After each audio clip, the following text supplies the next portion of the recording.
Okay, this here is a cushion from an Ikea upland style couch, maybe about 15 years old, and it kind of gone to pieces, and the outer slipcover had first of all rotted, and then this had been gradually wearing, and it was time to finally buy the replacement slipcovers. You can buy the outer upholstery slipcovers from the Ikea and basically get a like new looking couch, except that the cushions were pretty well batted down. So here's an example of a lower one, and I'm going to show a technique that I'm trying out in order to restore it. This is one way only, it is not reversible, so this is always the top. And you can see it was originally made from two pieces of foam, a larger base piece, a piece glued on top, and then this gauze over that. Unfortunately, it has crushed down a bit, and it doesn't fill out the new slipcover when we try to put it on, so I'm going to try and fix that. Step one was this piece of 1-inch upholstery foam. You can get this stuff at Joann's Fabrics or anywhere online that sells furniture supplies.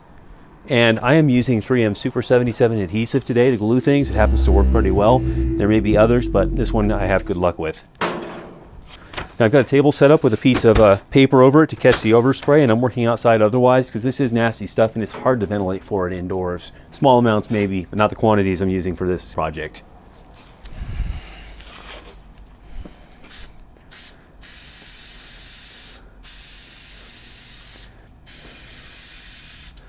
This gauze has gotten pretty thin, and I've already pulled off some of the pilling, but I'm also going to impregnate it with a lot of adhesive so that when I press it down, it compacts and forms a nice bond, almost like a fiberglass.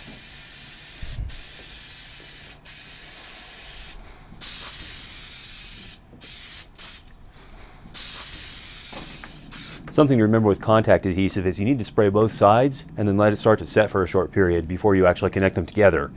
And once you do that, then the two halves will just bond together almost instantly and form the initial cure.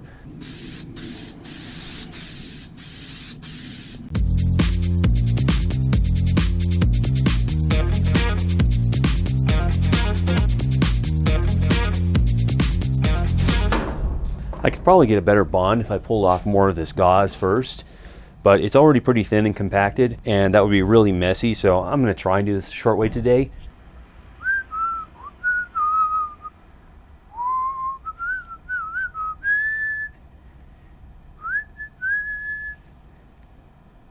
Okay, that should set up pretty nicely. Now again, once you make the initial landing, it's not coming back up again, so get it right the first time.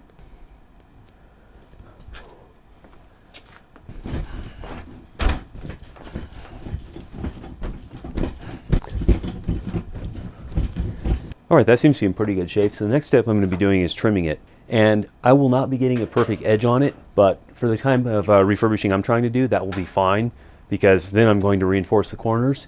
And when all is said and done, there's going to be another layer, like a gauze or batting, going over the top of this to provide some initial sink when you sit on it before you hit the firmness and then stop.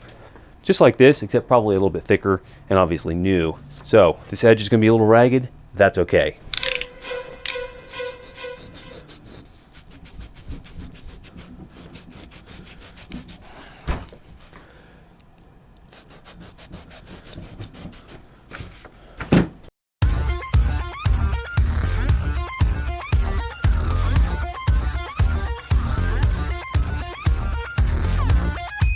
Again, the goal here isn't perfection, it's just to get it reasonably even. I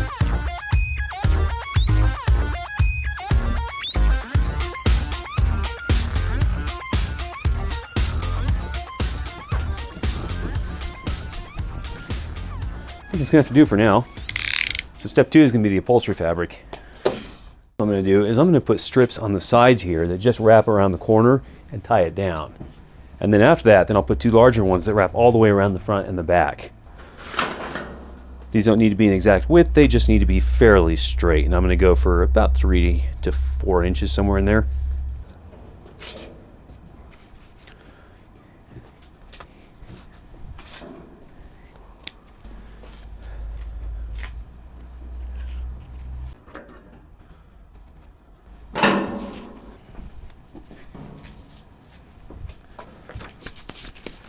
Always double check, make sure you're about to apply the glue to the correct surface. The fronts and the backs are going to have the longer pieces, so yes. And I'm just going to slightly overlap the top here. It's actually okay if the glue extends a little bit farther beyond my upholstery fabric. I'm going to have to give these a nice overnight drying time before I do the final batting cover. So I want to make sure that the piece I'm applying sticks all the way to its ends. And any glue overspray will be fine.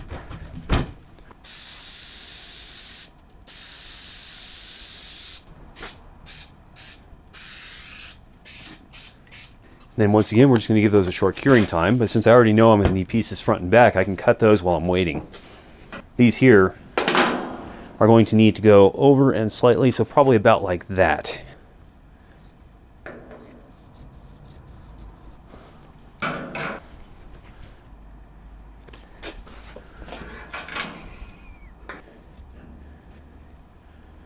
And again, you might ask, why don't you be a little bit neater about it? You know, measure it on a cloth cutting table and all that. It's like, well, all of this is going to be hidden and never seen again. And as long as it does the job of holding it all together, that's all I really care about at the moment. As long as there aren't any large, serious irregularities, the actual slipcover that goes over all this is going to kind of pull it all together. Okay. Start with our first piece here. And I want to start on this side since I sprayed it first. Here's what I'm going to do. I'm just going to overlap the top like this a little bit. Secure that down. And notice I can still pull it up at this point, but very soon I won't be able to. And now I'm going to put some tension on it and wrap the sides. Now hopefully that is going to keep this from separating apart again, even though again it shouldn't because it's all pulled together by the slipcover. But that'll just give me a little extra security that this thing isn't going to break apart into a couple sections and start sliding around in there and then just rip everything up. Okay, second piece. Same deal, overlap the top slightly where I sprayed the glue up. All right, now pull that down. Okay, there we go. Now, last step, I have to do the same thing fronts and backs.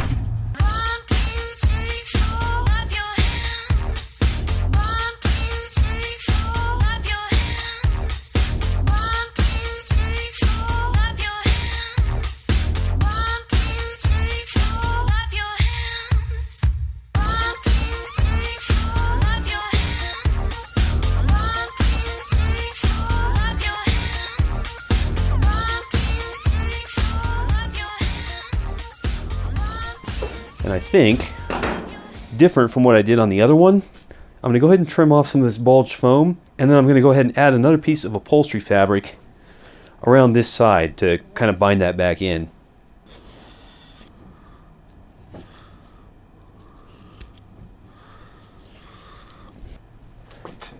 It's not perfect, but it should help.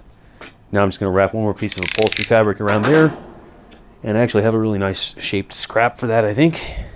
And pull that together. So I'm going to go ahead and stretch that all the way across from the existing piece over to the top here.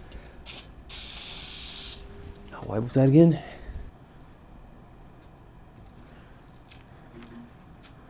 Okay, so that's going to come down to about here, which means you start it up here and then pull it in like that.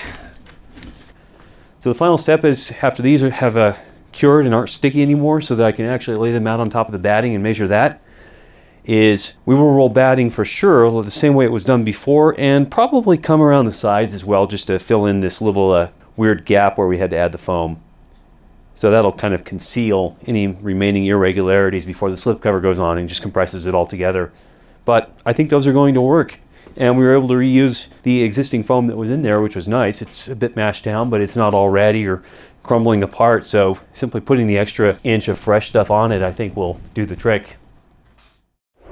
We interrupt your regularly scheduled programming for a closer look at the materials that are going into these cushions. This here, foam, probably made of polyurethane. This batting, likely polyester.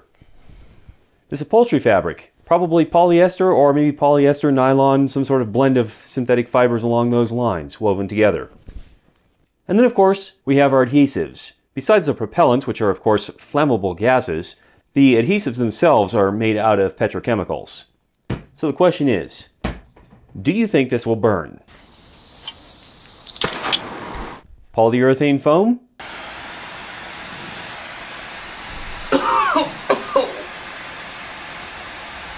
That's a yes. Polyester fibers in this batting? Also a yes. Whatever this is made of. Yes again. And of course, this. That definitely burns. Now, if you bought new furniture made within the past few years, chances are it was manufactured with fire retardant products, but it's questionable whether or not those will last, especially if the furniture has been cleaned a few times, or if it simply deteriorates with age. And if you have older furniture, chances are it may not have even been made with those products. Pretty much all the areas of our lives are made with products like these.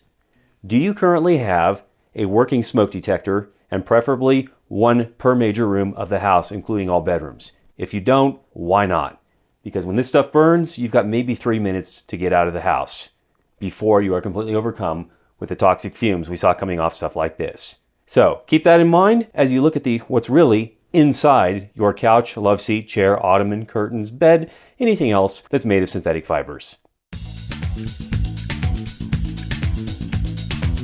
The gauze batting is done in a similar fashion.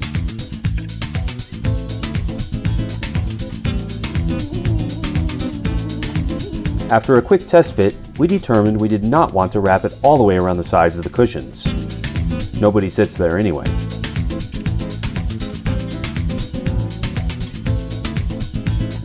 However, we did want to wrap it just around the corners in order to help conceal the ragged edge of the foam underneath the upholstery fabric. In similar fashion as with the upholstery fabric, we applied glue to both surfaces to be adhered, and then glued them together. The final step was to add a bit of upholstery fabric around the seams in order to sort of tie everything down.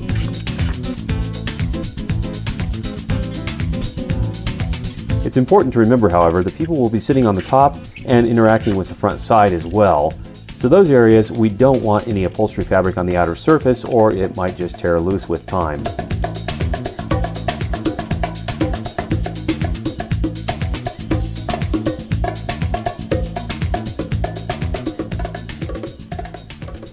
At this point, we needed an inner slipcover that would go over the foam and gauze contraption. This matches what was originally done from the factory, although we chose to use the upholstery fabric to construct our cover. We measured a length that would fold completely over to the front, which is where the user interacts with it, and we don't want a seam that might break loose. Instead, the two main stitched seams are going to be on the sides, which are tucked down in.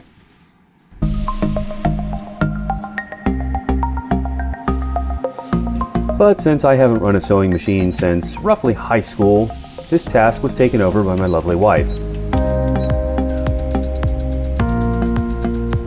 The idea is to measure the fabric, stitch it from what will be the inside of the cover, then reverse it inside out, and slip that over the cover with the seams hidden. This also required constructing a box corner stitch. It's pretty simple to do, but if you haven't ever done one, simply consult Pinterest or your other favorite website for sewing tips and tricks, and you'll find a few examples.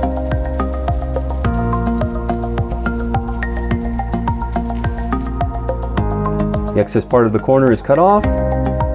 The other corner is done in the same fashion.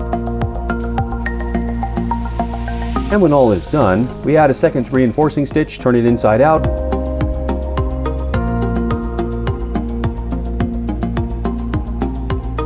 and it's ready to go. Since this inner cover will not need to come on and off, we are again going to match what was done for the original and simply glue the back seam down like a present.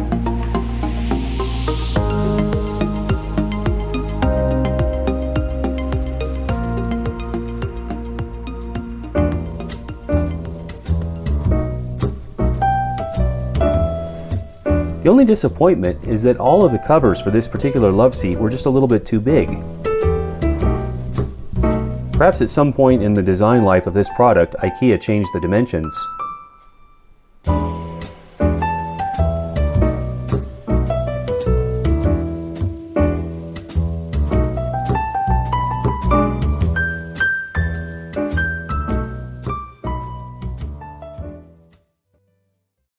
Has anyone seen my phone?